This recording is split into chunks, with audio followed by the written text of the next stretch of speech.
एक महिला भक्त वृंदावन से बिहारी जी लेकर अपने घर आई और तभी बाहर से गोलू घर के अंदर आया और माँ से पूछता है कि माँ, यह कौन है? तो मैया ने बोला, ये भगवान हैं और ये ही हमारे मालिक हैं। अब तो घर में जब भी कोई नई चीज बनती तो सबसे पहले बिहारी जी को भोग लगता। पहले यह सब चीजें गोलू को सबसे पहले मिलती थीं। इससे गोलू बहुत चिढ़ने लगा और मन ही मन ठाकुर जी को कोसने लगा। एक दिन गोलू की माँ काम पर जाते समय बोली, गोलू, यमुना जी से मटके में जल भर कर लाना। जब गोलू पानी भरने के लिए जाने लगा तो जाते जाते बिहारी जी को कहने लगा, खाने के लिए तो सबसे पहले तैयार रहते हो, लेकिन काम तो मुझे ही करना पड़ता है। अगर यहाँ रहना है तो काम करो। कहकर गोलू यमुना जी से जल भरने के लिए चल पड़ा। गोलू जब यमुना जी में जल भरने लगा तो उसने देखा कि यमुना जी के अंदर बिहारी जी विराजमान हैं और कह रहे हैं, ला गोलू, घड़ा हम भर देते हैं। गोलू उनको देखकर हैरान हो गया और बोला, नहीं नहीं, मैं अपने आप भर लूंगा। लेकिन ठाकुर जी ने उसके हाथ से घड़ा ले लिया और भर कर घर ले आए। गोलू घर आकर डर रहा था कि अगर माँ को पता लगा कि मैंने ठाकुर जी से काम करवाया है तो आज मेरी पक्की पिटाई होगी। माँ ने घर आकर बिहारी जी को गीले कपड़ों में देखा तो एकदम से हैरान हो गई और कहने लगी कि गोलू, ये जरूर तेरी शरारत है, जरूर तूने ही इन पर जल डाला है। गोलू ने अपनी माँ को समझाने का बहुत प्रयास किया, लेकिन माँ ने उसको डांट कर चुप करा दिया और ठाकुर जी के भीगे हुए वस्त्रों को बदलने लगी। अगले दिन जब माँ ने गोलू को अनाज पिसवाने का काम दिया तो बिहारी जी फिर अनाज का कनस्तर ले आए और माँ को ठाकुर जी के वस्त्रों के ऊपर सूखा आटा पड़ा मिला।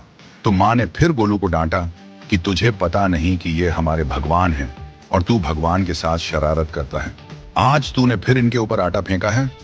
तो गोलू शपथ लेकर कहने लगा, नहीं माँ, मैंने कोई शरारत नहीं करी है। ये तो मेरे हाथ से गेहूं का कनस्तर लेकर खुद पिसवा कर आए हैं। गोलू की माँ आज बहुत गुस्सा हुई। अगले दिन फिर माँ बोली, बेटा गोलू, आज तुम्हारे बाबा बाहर गांव से वापस लौट आएंगे। बस आज का ही काम है, तुम जंगल से थोड़ी लकड़ियां ले आना। गोलू फिर डर गया, कहीं ठाकुर जी फिर मेरे पीछे ना आ जाएं। गोलू ने माँ को बोला कि मैं चला तो जाऊंगा, लेकिन बिहारी जी को समझा लो, वो मेरे पीछे ना आई। उसकी माँ हंसकर बोली, हाँ हाँ समझा दूंगी, तुम जाओ तो सही।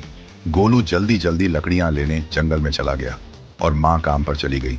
लेकिन उस दिन माँ काम से जल्दी वापस आ गई और देखा बिहारी जी अपनी चौकी पर विराजमान नहीं है। वह तो एकदम से घबरा गई कि कहीं गोलू की शरारत तो नहीं। वह भागी भागी जंगल की तरफ गई। तभी उसने देखा कि गोलू के साथ एक इंसान लकड़ियों को लेकर घर आ रहा है। गोलू की माँ यह देखकर हैरान हो गई कि यह तो बिहारी जी हैं। ये क्या हमारे भगवान हमारा काम कर रहे हैं? इसका अर्थ गोलू ठीक कह रहा था। वह जल्दी जल्दी भागकर ठाकुर जी के पास गई और लकड़ियां उनके हाथ से लेते हुए उनके चरणों में गिरकर रोती हुई बोली, हे बिहारी जी, ये आप क्या कर रहे हो? मुंह गरीब का काम क्यों कर रहे हो? ठाकुर जी मुस्कुराते हुए बोले, हमें तो तेरे बेटे पर बहुत प्यार आता है। सब लोग हमें भगवान समझते हैं, लेकिन एक तेरा बेटा ही था जो हमको अपना मानता था।